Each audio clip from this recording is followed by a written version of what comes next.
Hey, and welcome to this week's weekly video conversation.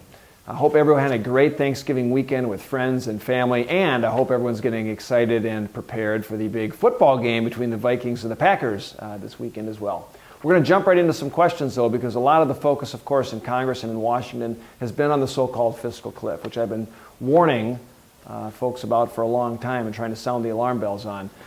We have a little bit over 30 days until the fiscal cliff hits. That means taxes go up on everybody. And I got a letter from this week from Richard in Long Lake, who wrote in regarding this important issue. And he writes in specifically saying, "I'm glad to hear, Eric, that you are willing to work in a bipartisan manner on the fiscal cliff.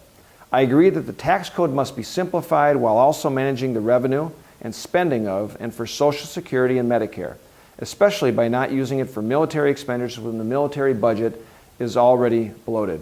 Well, first of all, Richard, thanks for your great question. And I think it's important to note that I will continue to champion pro-growth policies to bring in more revenue, which should be a part of the solution, but also, more importantly, cutting spending. And that does mean that looking for sensible reductions in government spending, including, as you point out, military spending as well. So that's definitely should be on the table. And I will continue working in a bipartisan manner to make sure that that happens.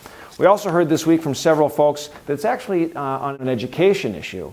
Specifically, Alex wrote in from Coon Rapids expressing her views on a science, technology, engineering, math bill called the STEMS Jobs Act. She says, "I support the STEMS Jobs Act because I believe people with a PhD or master's degree from top universities in the United States deserve a green card.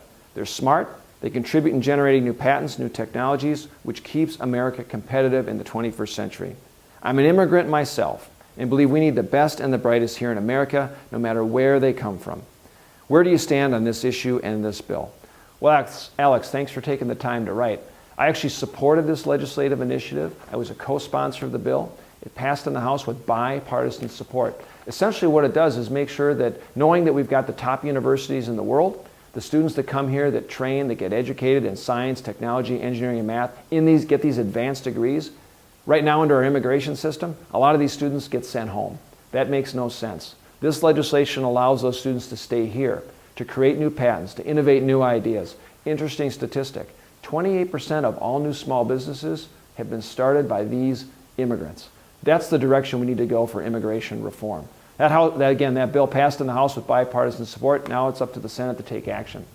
Thanks for sharing your thoughts and views this week. Continue to share your advice through the website at Paulsen.house.gov. Of course, you can also find me on Twitter and Facebook. Have a great weekend.